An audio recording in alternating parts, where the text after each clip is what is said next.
So, good evening, everyone. Thanks a lot for coming, either joining us physically today here or via our stream.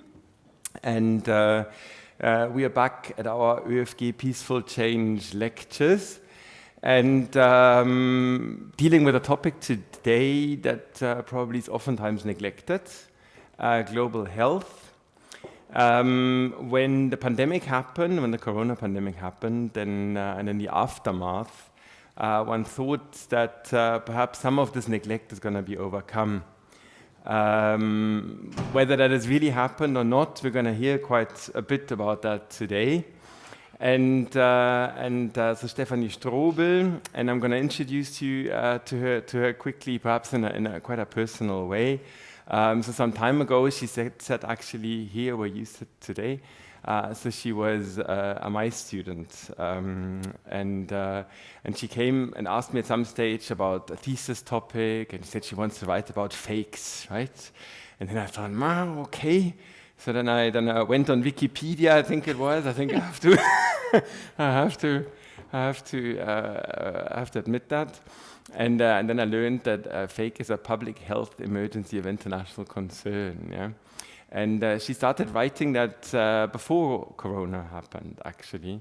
So it became actually really an even more topical topic that otherwise it would have been. And she joined us as usually 1 or 2 students a year as a medical doctor already. And so then linking politics, linking international politics and global health. And under normal circumstances, she works at the University of Mainz at the Institute of Pathology, and she is also an epidemiologist. So she really is an expert on the topic. So maybe give her a big and warm welcome. And she's going to talk about global health governance towards a new pandemic treaty. So that's one of the big time suggestions that's been made, a pandemic treaty as a key lesson of the corona pandemic. And she's going to talk for about half an hour or so, and then afterwards you can ask questions. So good evening, everybody, and also thank you for the kind introduction. I will talk to you about global health governance and about the pandemic treaty, as you've heard already. So my goal is that we talk about global governance, how it is right now, because I assume that your prior knowledge might not be so profound, which is okay, because it's quite often neglected. And then we're going to talk about where we want to go, which is the pandemic treaty, and also about what is on the way and which obstacles might be on the way. That's why I structured this kind of lecture this way. So first we're going to talk about global health governance, about which actors are interacting in governing global health, then about the legal framework we have for it. Then I will tell you, or we're going to explore together, what's going wrong and where it's not still sufficient, and then how we can actually deal with these problems in either working on the things we already have. So the international health regulations is the legal framework we have in global health, or we add a new instrument, which would be the pandemic treaty. And then we can discuss maybe together when we're all on the same page, which makes sense, which is maybe more realistic, which is not. But let's start. Of course, in the middle of everything is the World Health Organization. So the World Health Organization is the organization for health in the UN system, and with a quite big objective, as you can see, the attainment by all peoples of the highest possible level of health. But also think about it this way, even though health is a fundamental right, it is not about the right to be healthy, because nobody can give you that. I mean, if you have an hereditary disease, you cannot be promised to be healthy, but it's about the attainment. So everybody should be able to have access to healthcare and to live the best possible healthy life you can. That's sometimes misunderstood, but that's what's meant by health. And we have to talk briefly about the setup of the World Health Organization, because it will be very important later on. So the first pillar is the World Health Assembly, which is the democratic decision body in the WHO system. So this is where they meet once a year, normally in June, and every member state has the delegates to vote on a one state, one vote mechanism. So they have they set the program, what WHO is supposed to do. Then there's the executive board. It's elected participants. They meet twice a year. So they prepare the World Health Assembly, and then they oversee whether the program is implemented or not. And then there's the secretariat. So that's the headquarters in Geneva. That's the regional offices, and that's the country offices with the head, the director general. So this is kind of the administrative and technical organ. And as you can see, you have on the one hand the World Health Assembly. This is more the political part of the organization, and you have the secretariat, which is more the technical part of the organization. But of course, it's not only the World Health Organization, even though it's the central part. You have a lot of actors actually in health, but then also think about health this way. If you read the WHO Constitution, health is not only the absence of disease, but health is supposed to be physical well-being, which is kind of self-understanding, then mental well-being, which is also incredible actually that even earlier in 1948 this was already acknowledged, and social well-being. And the social determinants give you all housing, food, social status, and everything that has an impact on health, which is oftentimes neglected, but all of these dimensions have an effect on your health or on people's health. And this is why there are so many actors, and I will show you only the principal ones in health, but just keep in mind there's plenty more. The first ones have a strong background with development. The reason for this is that post-World War II, when the world was in ruins, there was no housing, there was no food, but the world had to be built up again. And UNICEF and the World Bank Group have health-related programs, and they were founded in approximately the same time frame. And this is why health in the beginning had a lot to do with development. But later, when it came to several health crises, humanitarian organizations like the International Red Cross Red Crescent Movement and Médecins Sans Frontières were founded for specific crises, but then of course nowadays they are paramount, thank God. And there's of course plenty of other organizations, for example, other UN organizations. UNAIDS, for example, is kind of trying to streamline all the programs on HIV/AIDS, or there's funding mechanisms such as Gavi for the vaccines, or the Global Fund for HIV/AIDS, tuberculosis and malaria, or philanthropies such as the Bill and Melinda Gates Foundation. So in case of the spread of an infectious disease, those organizations mainly come before or after, because it's about the prevention and also about the aftermath. The only real actors when there's an infectious disease outbreak are the first responders, like Médecins Sans Frontières or the International Red Cross Red Crescent. But still, they all have some role in infectious disease control. But let's talk about how does it work? If there's a disease that comes up, what happens? Of course, it begins on the national and the regional level. So on ground, there's, for example, an outbreak, and then a local public health ministry would make a first analysis, and then, of course, alert the national structures, which is either very strong national institutions such as the CDC in the US or the RKI in Germany, which can also be disease networks. Here, for example, for the European Union, the ECDC. And it works like this. So you have on ground a disease outbreak, you collect the data, you assess the trends, so you have your statistical analyses, and then you have to decide whether you alert or not. And I can tell you by experience as an epidemiologist, it's not so easy, because it's something different if you go to a garden party and then everybody eats from the same salad that's contained, all good, but you never know if it's the company processing the food, then it has a greater range of patients that you might have to tackle. So having that in statistics, very difficult, but possible. That's why we have strong institutions normally, locally and nationally. And then comes the point when it comes from science to the political level, because at one point, the ministries of health have to react. And they have two different kinds of responsibilities. On the one hand, they have to protect their own population, so they have to implement control measures for this disease, they have to communicate, but also they have a responsibility on the international level, for example, to notify WHO. And on the international level, of course, there's also other disease surveillance institutions, just to name a few. They are basically all under the auspices of the WHO. And you might remember from the news, the last one, the Hub for Pandemic and Epidemic Intelligence was founded, I think, 2 years ago in the aftermath of COVID, and is now situated at the RKI in Berlin. So much for the actors. As you can see, already quite a mess, because there's so many different levels and so many different actors. And then we have one legal framework to deal with all this, and this is the International Health Regulations. And I will tell you now briefly about how they developed, so maybe we can draw conclusions how the pandemic treaty could develop. So in the beginning, even before 1951, there were several international sanitary regulations, so different kinds of small local treaties, because you have to think about it this way.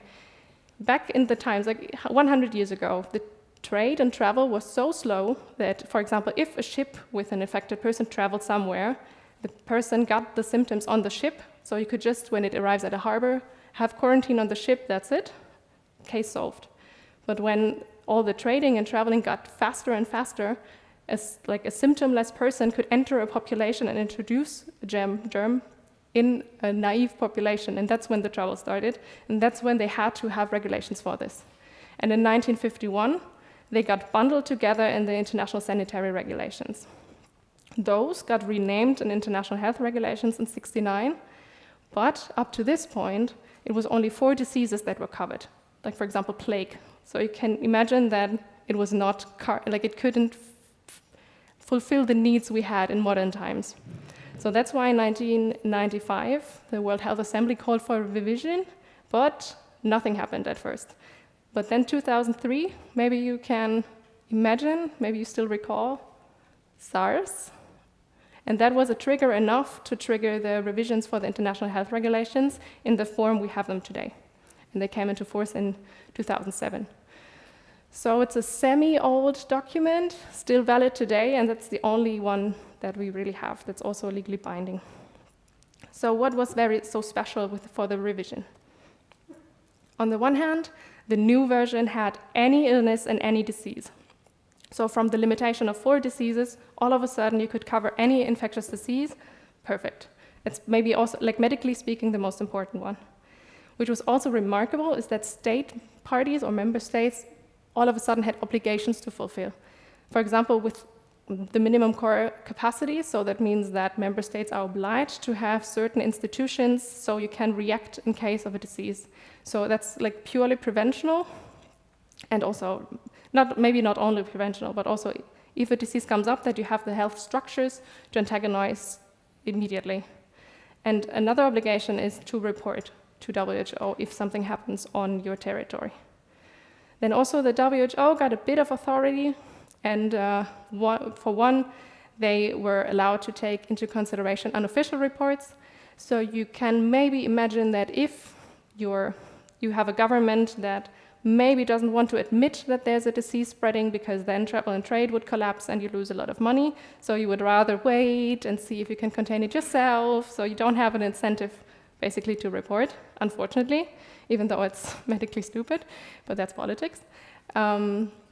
Nowadays, the WHO can take into account other reports. For example, if MSF is on ground, they can report to, or it's allowed to use their reports. And theoretically, the WHO may issue temporary recommendations, which sounds great, but also they are not legally binding. And lastly, there was a concept introduced of the public health emergency of international concern, and the acronym is unfortunately fake.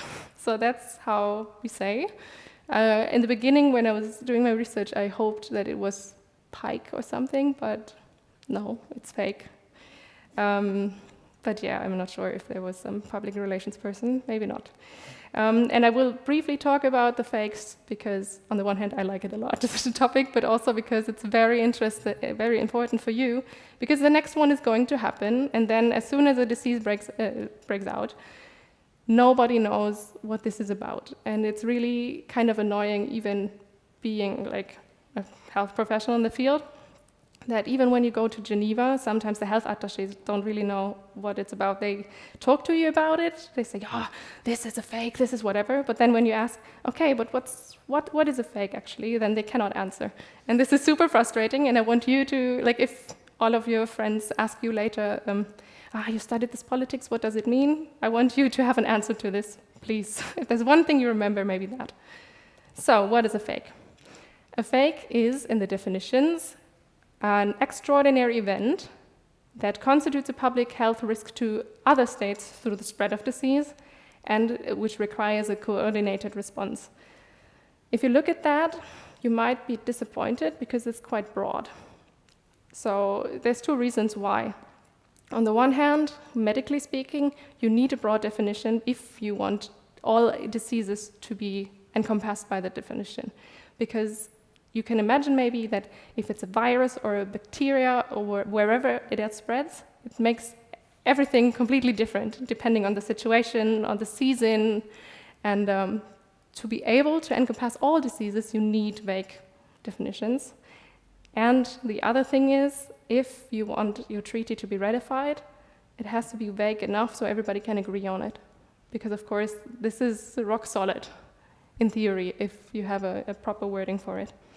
So that's what you have. Luckily, in the annex of the international health regulations, the member states get a kind of a guideline on when exactly to notify, because if you have an outbreak, you need to know when to notify WHO.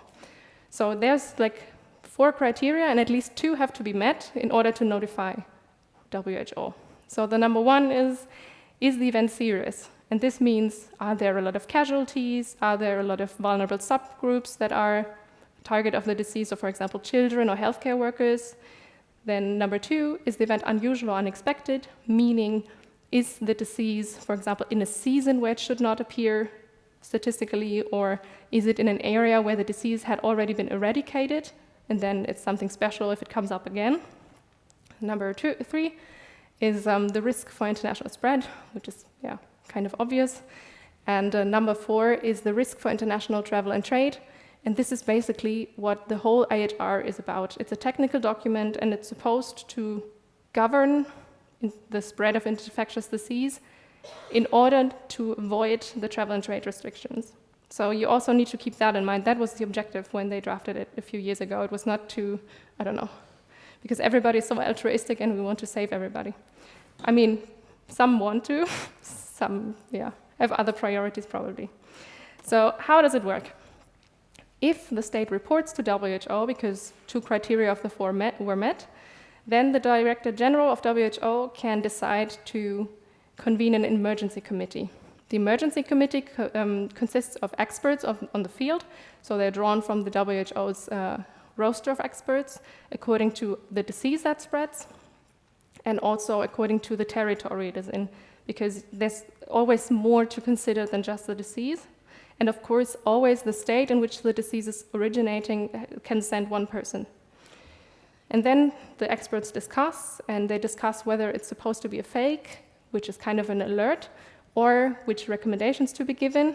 They advise the Director General, and then it's his decision. So theoretically, the experts have a great say because they can discuss and then talk to the Director General directly and tell you, listen, we think X, Y, Z, but then it's only the Director General to decide. And he's kind of like in between 2 dimensions, because on the one hand, he has the experts he has to please. On the other hand, he's elected politically. So the World Health Assembly, the delegates, elect him. So if he wants to secure a term, and if he wants to make sure that the member states comply, he might have to give in. So this is why he is like in the most dangerous position, because he has to balance them both. And not the only good thing, but a good thing is that usually the technical staff at WHO, and especially the Director General, they are doctors. So at least they have some scientific training, so they understand the experts, and they also know what's at stake. He was also, by the way, Tedros was the Minister of Health, so he also knows the political game. That makes him quite suitable, and but also anything he will say will be contested from one side, that's for sure. So let's see if you can remember all the fakes we had so far. So the first one was 2009 influenza A, which you might remember as swine flu. This was the first fake that was ever determined, and very quickly actually. And in the aftermath, there was quite some criticism about whether the quick determination of a fake had something to do with third-party interests like pharmaceutical industry. So basically any fake I will show you now is kind of contestable in some way, because there's always so many different interests that there's always someone who's not pleased. Polio, for example, started in 2014. This is the only still ongoing fake we have, and it's a nightmare because, it's very, very difficult for the situation that we are in, how to avoid wild-type polio. So that's why everybody's not happy with this one, because it's now happening for years. And actually, if you think about health emergency, it applies like a very short time frame, which is not in this case, because it just, nothing works, basically, or the successes are very small. Then 2014, Ebola in Sierra Leone, Liberia, and Guinea. There, the big problem was that everybody accused WHO to respond not fast enough. Basically, if you follow the kind of rules of the game, WHO just acted according to their code of conduct, but for this outbreak, it was just a bit too late. 2016 Zika was remarkable because it was not the Zika itself that triggered the fake, but the sequelae it had. So maybe you remember the pictures of the children with the small head, the microcephaly. That was so severe as a consequence that it got declared a fake. Ebola in 2018 in the northern Kivu region of DRC. There was also one in 2019, which didn't qualify in another region of DRC, but it was the 2018 one, also very hesitant to declare. But maybe this one was favored because there were still so many memories about the 2014 one, so that definitely had an influence. Yeah, 2020, you remember. And then last year, the Mpox, or back then monkeypox. And now that, you could hear now that there's always some kind of contestation about the fakes. And then maybe think about, okay, all of them could be contained, but there's always like some kind of aftertaste. And that's why I would like to choose COVID as an example to highlight a few facts about the COVID outbreak that already show where the problems are. So if we talk about medical equipment, for example, you might remember the pictures from Italy. So theoretically, there should be international cooperation in case of a disease outbreak, but then when it comes to, can you give them masks?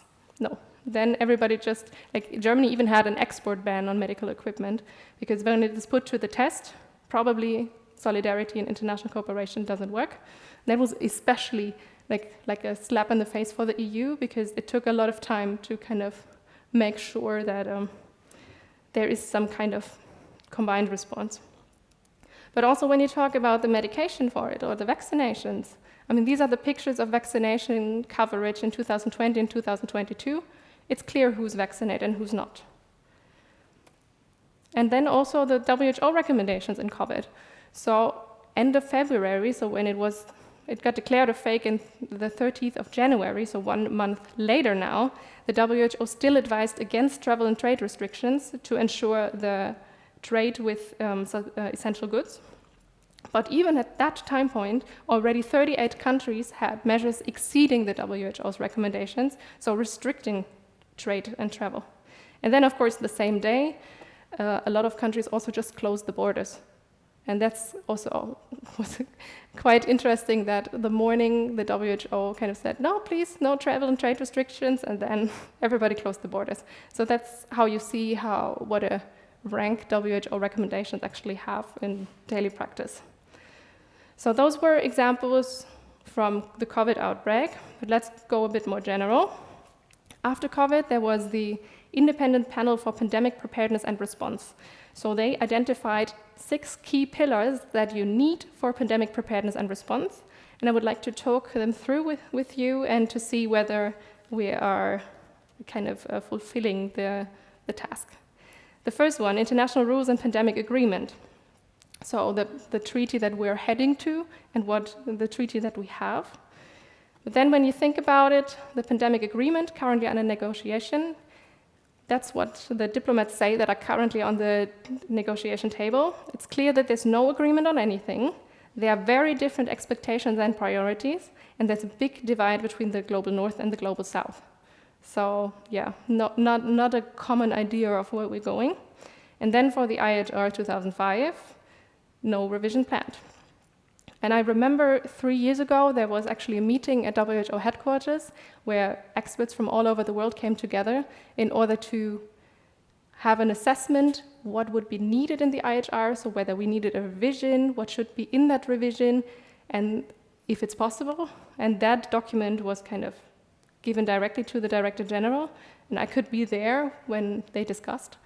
And basically, the credo was, yes, it's absolutely necessary, but nobody ever thinks it's going through. Because if you think about it, in 2005, there was still more supranationalism, and it was easier to negotiate a treaty like this. But even 3 years ago, the experts said, yeah, we need it, but it's impossible. It's even the document as it is now would never go through nowadays. And those were the people that kind of drafted it, the IHR, originally back in the days. And that was personally for me heartbreaking that even they were like, yeah, we made this great document and it needs now kind of a software update, but we can't do it. Next one, independent monitoring or political leadership. So theoretically for the monitoring, yes, there is room for medical experts, for example, in the fake context in the emergency committee, but basically also in any other WHO initiative. There's always the technical staff. The thing is, sometimes it doesn't really matter. You can write your report, but then it's politics that decide whether it's going through or not. And usually they don't even understand you. And for the political leadership, there's also no monitoring board on a high political level. And there have been for years already claims that we need not only high-level political council, but also some kind of forum where all the actors involved in health could meet and discuss. Because, I mean, you cannot have only WHO initiatives, but then forget about what MSF has to say, which brings their experience from the field. Or you cannot have WHO only, but then you have no way of financing all these initiatives, then you might need the support of the Global Fund or whatever. So, of course, technically, they all work together. And especially on a technical level and on an administrative level, it works very well. But as soon as it has to be dealt with a lot of actors together, there's no forum for this. Then the technical leadership, which should be the WHO, but as I've already told you, compliance is a very difficult topic in this field. So there are plenty of examples for delays in reporting a disease, for incomplete reporting. I mean, the best example is also COVID-19 with how China handled the situation. But it's not only China, seriously. I mean, they just don't want to admit it. And I mean, just out of the fear of the repercussions, it's just kept under the carpet.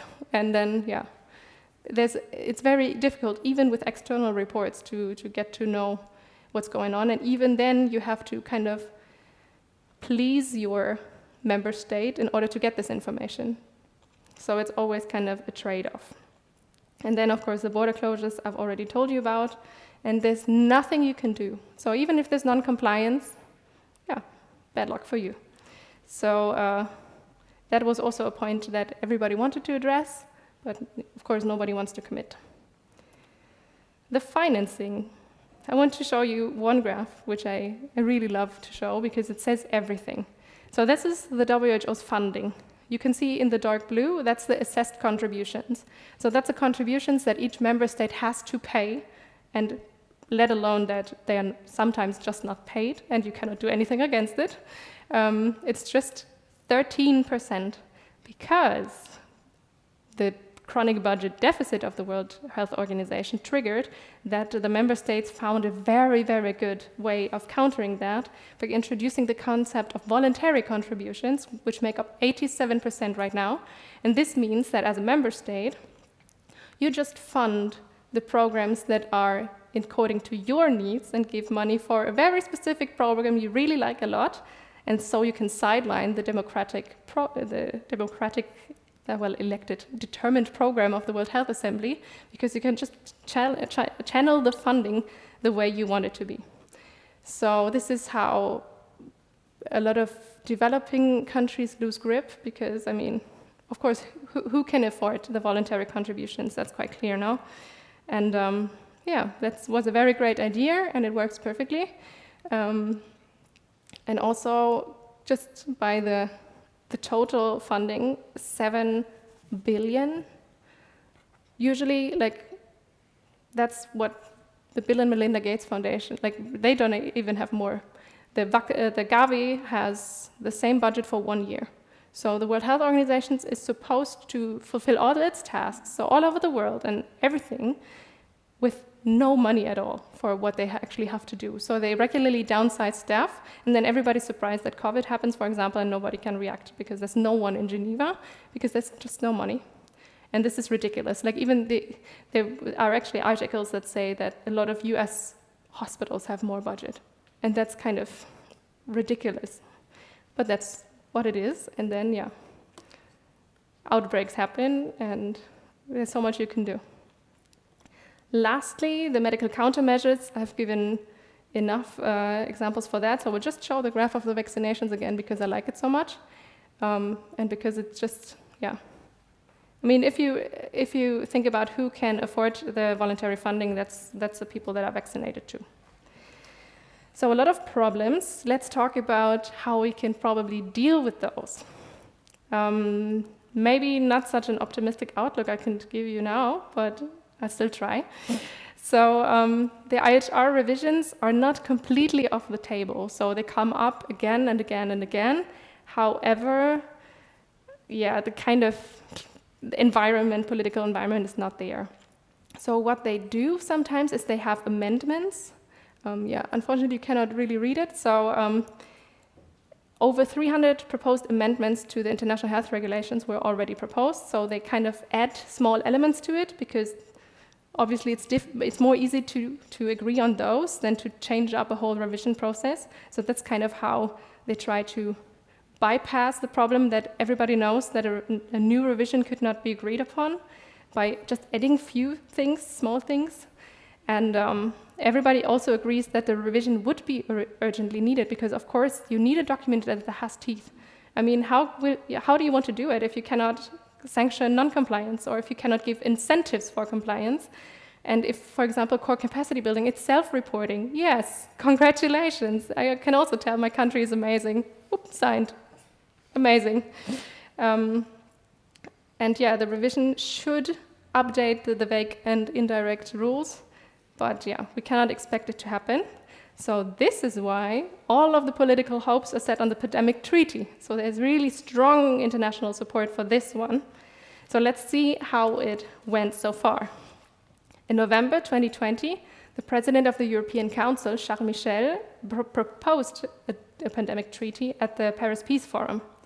1 year later, the World Health Assembly established an intergovernmental negotiating body, which also met regularly, to see and evaluate what member states want to have to have out, and to kind of just check and draft.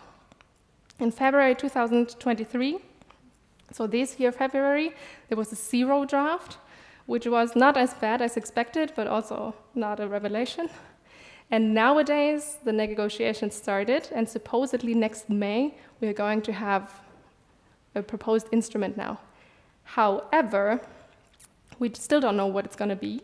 So it can be a convention, agreement, or international instrument.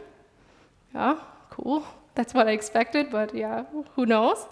Then also nobody knows about the content, because there's a lot of stuff that everybody wants to have in. For example, equity, more capacity building, more prevention, scientific cooperation, One Health, which is kind of the issue where you deal also with animal health, because usually the diseases that hit us the most are animal-borne diseases that the human organism is not made for or meant to tackle, and also climate-related changes.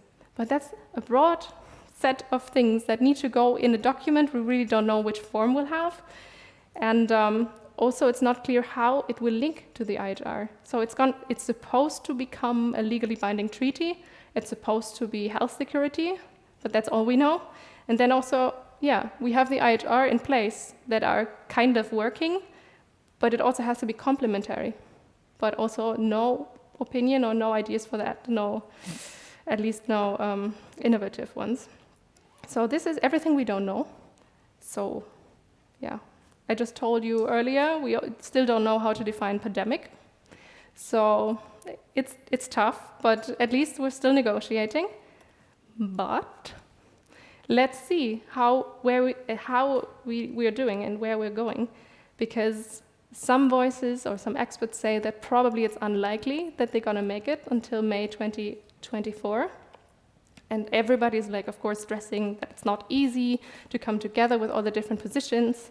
And it's even already at the point that, for example, the US is still preferring an IHR revision and are pulling in this direction, but everybody else is trying to kind of come up with a pandemic treaty that you can still show off. We'll see. Further, a lot of experts already suggest that if they want to have something out by May 2024, probably it's going to be vague again. Because if you have no time at all and you have to put stuff in and it has to be agreeable in 6 months, and after only 1 year of negotiation, which is just not enough, but I mean, it's just a matter of time when the next pandemic is going to hit. So I'm sorry, but it can be like tomorrow, it can be in 5 years, we'll see, but the sooner the better, theoretically. But actually, the opinion at the moment is that probably we're going to have something by next year. However, we're going to see how it's going to be and how, if it has actually something that you can rely on. And yeah, so it remains to be seen. So this is why we try to use this opportunity to brief you about this is what it is, this is what we're going, where we're going. And actually in May, you will probably find 1 or 2 headlines about the pandemic treaty, and then nobody will pay attention because COVID is too long ago. So it might probably pop up in your news, and then at least you can remember, oh yeah, I met this lady that talked about it last year, and I hope if somebody drags you in a conversation, you at least have something substantial to say about it. Thank you.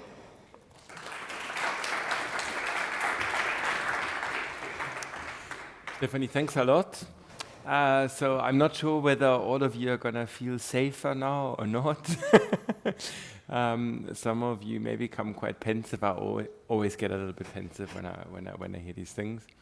Because I think it's quite clear if one looks at these health emergencies that they happen quite regularly. Yeah? So it's basically only a question of how bad they're going to be. In terms of the disease itself and also in terms of its spread. But you have opportunities now to ask questions, so whatever comes to your mind, go for it. So quickly always introduce yourself, because there are always a few externals as well here, and then, yeah. Good evening. My name is Raphael Klausnitzer. Thank you very much for your very interesting presentation tonight. Although these 2 crises that we are witnessing, and at the moment, the Ukraine crisis and the crisis in the Middle East, aren't pandemics as such, but I would like to ask you, has this had any influence or impact on the development of a pandemic treaty, or has this kind of slowed down the progress in any way? Thank you, Stephanie. I'm going to bundle questions. Yeah, sure. Then, so we'll do. Let's bundle always 3 at a time, and then the next one. Laura, thanks a lot for running around. Yes.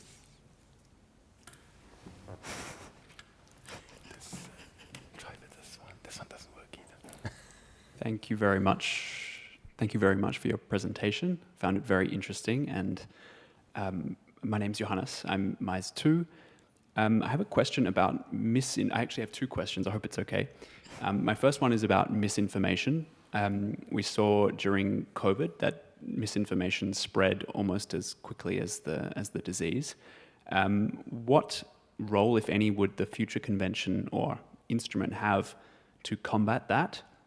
And how effective could it be? Or do you see that more as something for national governments or the private companies themselves? Is it something for them to tackle, or is that within the scope or potential scope? My second question is about enforcement. What do we have at the moment, actually, in terms of enforcement with the IHR and its current status? What can the WHO actually do on the ground when it comes to going into a country, for example? Is that possible? And what can they, does it have teeth at the moment, or does it have enough teeth? Obviously not, but I'd like to know more about that. Thanks. No, that's a very good question about the teeth. Let's make things easier for Laura, and let's take the next one, Cliff. Then we'll do another round. Yeah. Thank you very much for this presentation. It was really interesting. My name is Dmitro. I'm also MyS2, and my question will be a bit different from others.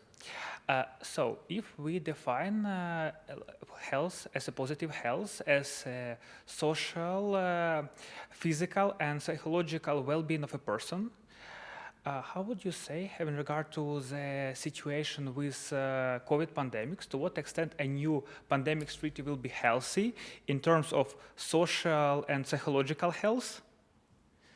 Because people suffered, even more people suffered from the psychological and social issues due to the COVID than they suffered from the disease itself.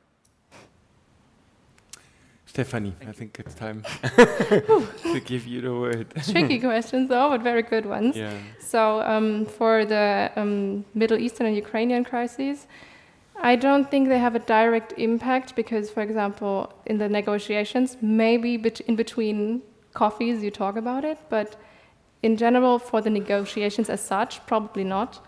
But of course, all the attention was drawn away. We were still a bit post-COVID, and then all of a sudden Ukraine happened. But then we lost a lot of kind of power of the discussion, because I still remember that when I submitted my master's thesis, and then 1 year later there was COVID, and I was like, on the one hand, yes, I was right, and on the other hand, I was like, oh, nice, maybe then somebody's actually gonna read it or be interested in what we're researching. And because before, of course, nobody cared about this, and COVID gave the momentum to do something, and some stuff happened, like the WHO hub for epidemic intelligence. But now it's just over. COVID is over, here at least, and for the rest of the world, it's over. So now we just focus on not disarmament, but on rearming and everything. So yeah, I think it just makes everything more difficult because nobody's willing to talk about it anymore. And now there's different priorities, and the money is going elsewhere. So this is why it's just not a priority anymore, even though it should. But yeah, we just have a very small span of focus, and it's already too long and with too many distractions for having a benefit for the pandemic treaty. Then misinformation and enforcement. So misinformation, luckily a lot, it was part of the discussion. For example, there were a lot of roundtable discussions 1 or 2 years ago when it was still kind of a fresh idea to have a pandemic treaty before the negotiations. And we talked about it a lot because in COVID it was the first time really a thing, because you could see everybody had this weird uncle that had a weird idea about COVID. And if it finally makes it in the pandemic treaty, probably yes, maybe.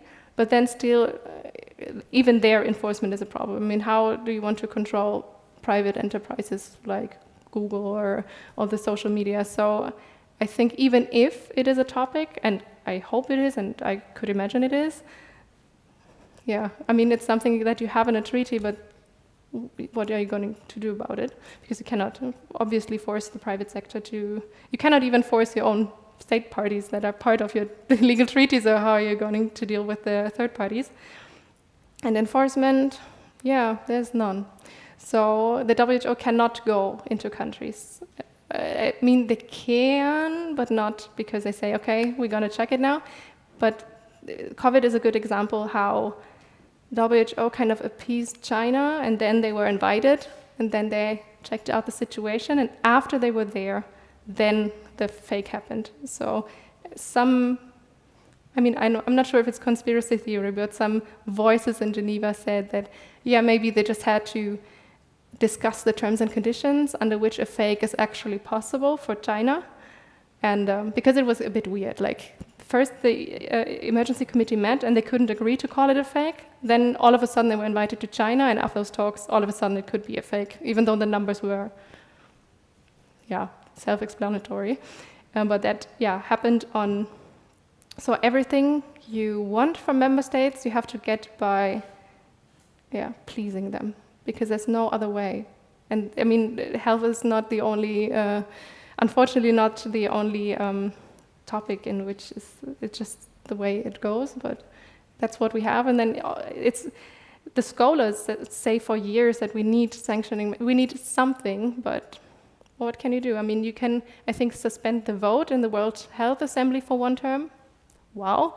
And you can theoretically name and shame, but are you going to do it if you need the money from your member states? And if they cut your funding, you cannot do anything. So sometimes you just shut up and get the money. And that's where we are, and I don't see that this is going to change. And for the psychological issues, the understanding for like mental health and everything, and the openness was, I think, a bit greater back in the days when, for example, the World Health Organization's constitution was written, because that was medical doctors writing it, and also like, I think there were a lot of GPs and a lot of social medicine people that made their way through it. And there was kind of room to discuss it.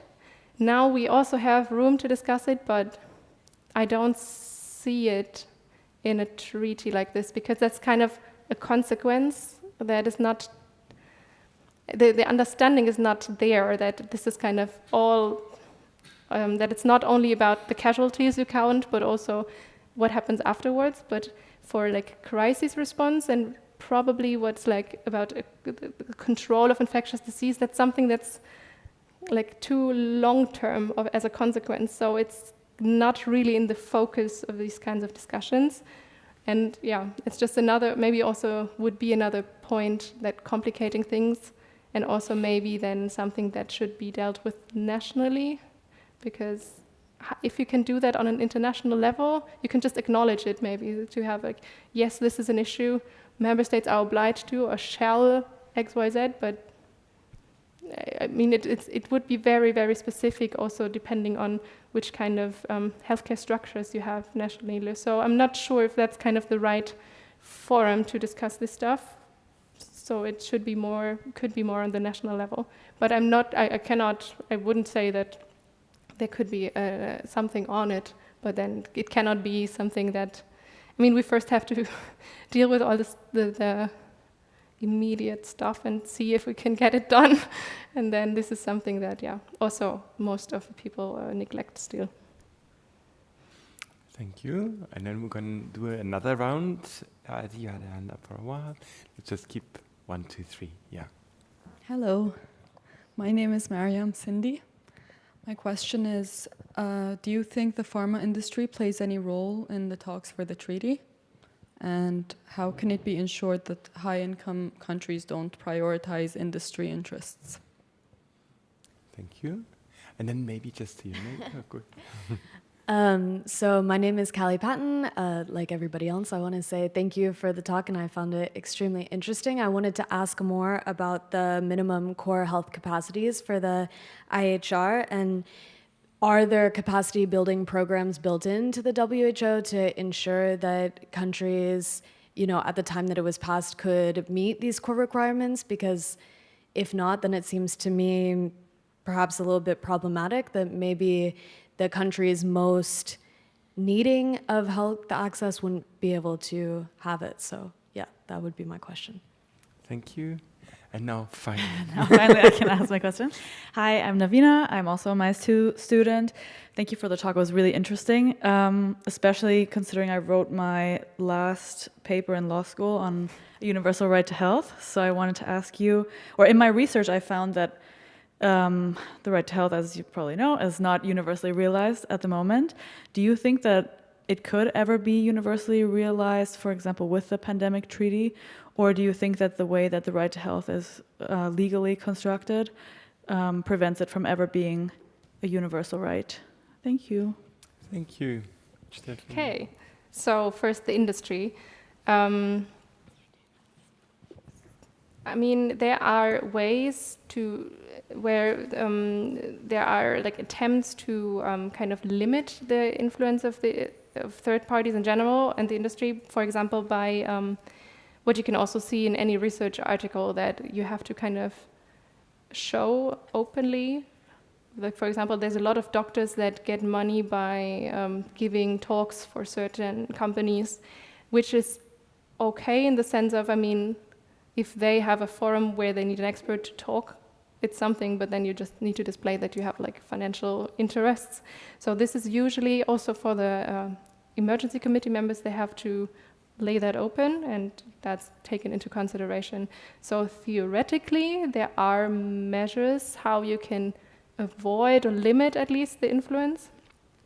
I'm not entirely sure if that's always possible, especially when, for example, on a level, on national politics level. I mean, you all know about lobbyism, you all know how it works, even in the EU context. If there's strong industry, if there's a strong industry and a strong lobbyism, of course, they will influence the national positions. I mean, I can just talk about, for example, Mainz and BioNTech. Of course, it was all of a sudden the company for the pandemic. And then, of course, there were, I don't know, I'm sure that somehow this influenced Germany's position also, because obviously it was all of a sudden quite strong, having that monopoly on vaccinations. So there's no way to entirely exclude it, but at least on the expert level, they try to contain it. On a political level, I'm not sure if, I'm actually sure that it's not possible. But that's how the world is.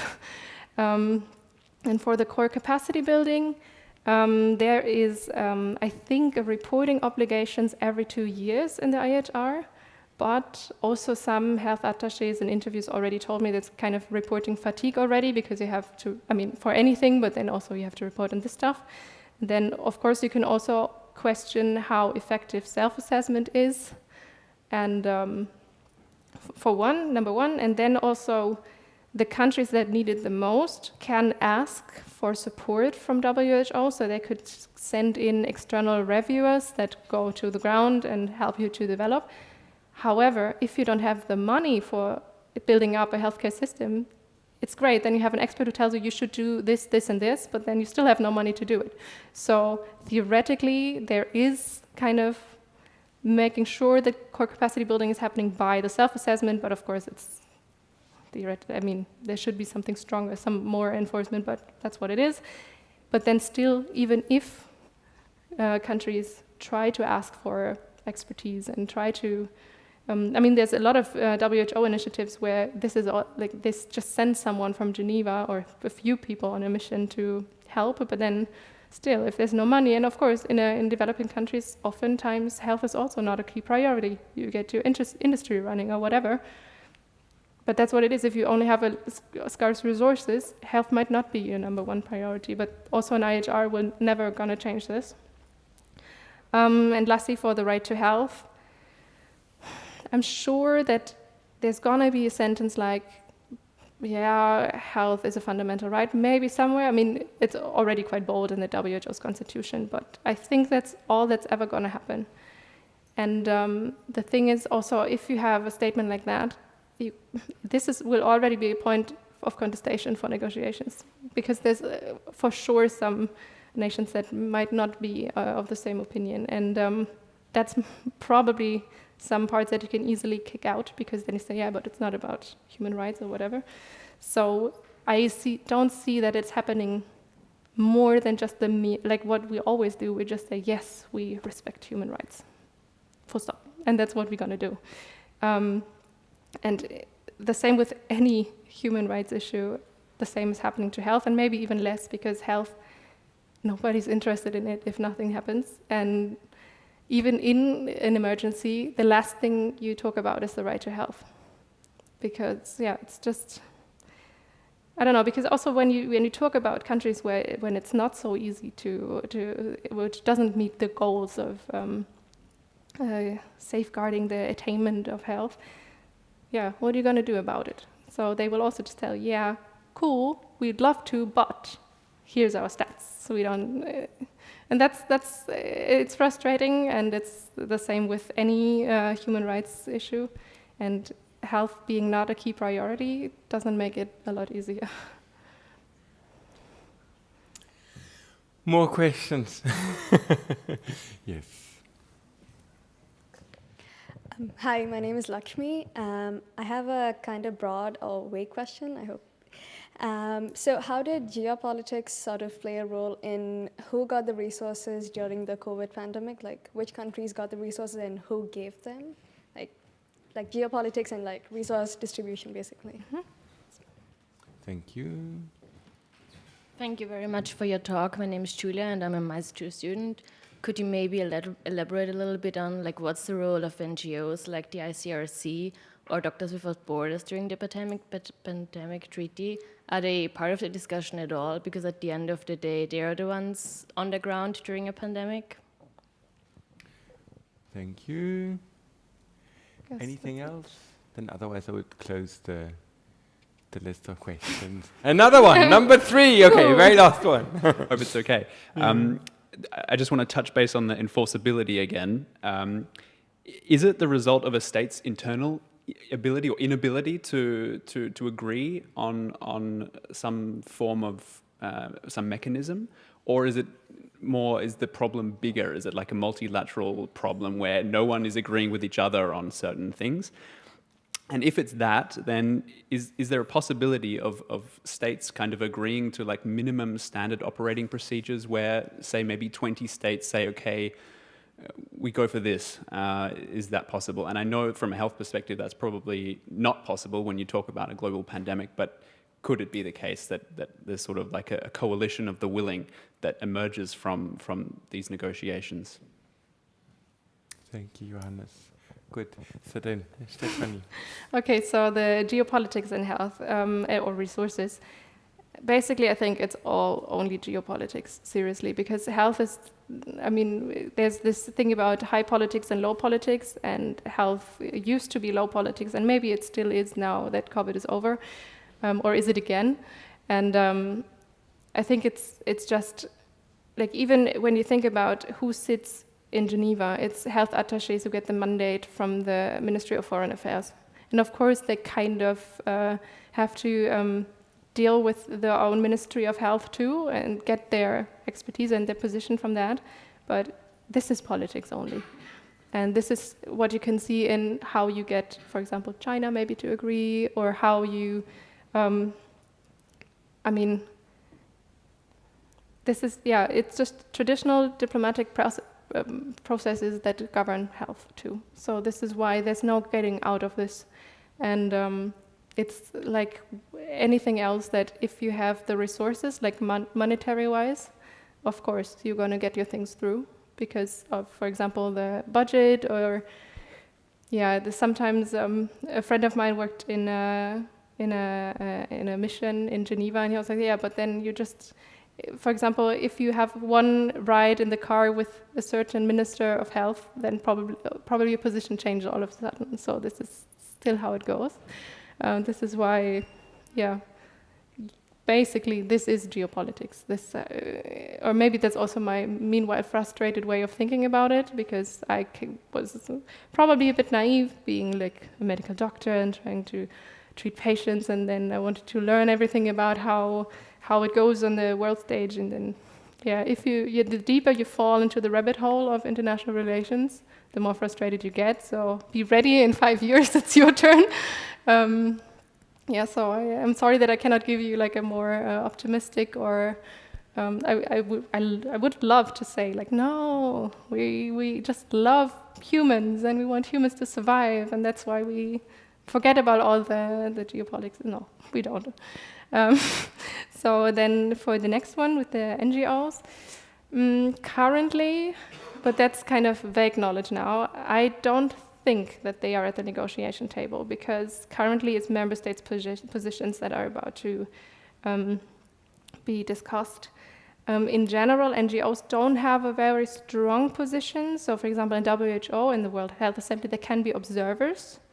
And in expert panels, of course, they are heard, because usually the that's experts that work for those NGOs then on ground. So their positions kind of make their way to reports and everything, but when it comes to the negotiation, I don't see that they have any kind of leverage, maybe public leverage that they can. I mean, for example, MSF is very strong on that. I'm not sure if you're on LinkedIn or Twitter or wherever, it will always pop up with, yeah, this hospital was destroyed, and then they have a good way in trying to make the point publicly, but in those political arenas, they are mainly excluded, but of course they have to deal with what they get indirectly. And that's, of course, for everybody frustrating. So that's why it's mainly scholars and experts suggest in this multi-stakeholder forum. But for example, also WHO publicly also said they support this idea in 2011, but it was never taken up. So no country is interested in that, so that's why it's not going to happen.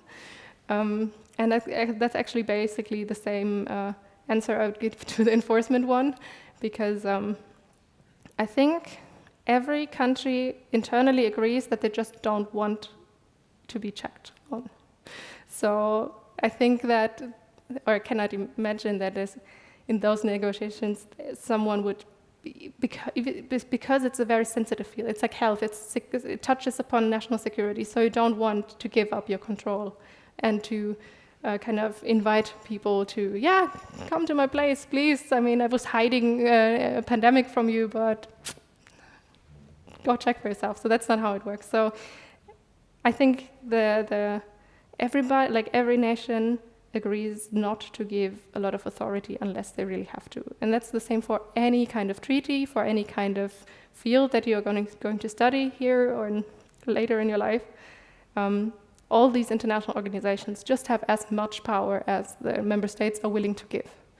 And the minimum is none. And that's kind of, you just try to get this a bit extra. But yeah, like you can see, even in 2005, when there was actually a spirit of like internationalism, there was SARS happened, so everybody was shocked because it was the first real crisis in the modern age. All we could agree is, yeah, let's have temporary recommendations, but let's not make them binding. Yeah, so even in that time, you didn't get a sanctioning mechanism, so the probability that you will get it now, forget it. Sobering, right? And maybe if I can just add one little thing that I always find interesting. So 1851, the first sanitary conference, right? And at that stage, the delegations of each member state to that conference was composed of a diplomat, foreign ministry, and a health professional, doctor. And then the doctors and diplomats of the same country usually voted against one another. So the doctors had voting rights. Yeah? And so by the time the second sanitary conference came, the voting rights for the doctors were gone. And to some extent that summarizes, I think, a deep cleavage that we have. And I think that Stephanie told us quite a lot about. Yeah? So those who have expertise, the medical professionals, are just oftentimes sidelined by states. And that is not only in the field of global health. Yeah? So if you think about climate and environment more generally, then I think there's a lot about that too, and several other fields too. Yeah. So then, Hamza, we're gonna stop now. But we can continue then informally next door over a glass of wine. Thanks a lot for being here, and Stephanie, thanks a lot for a great talk. Thanks for the questions.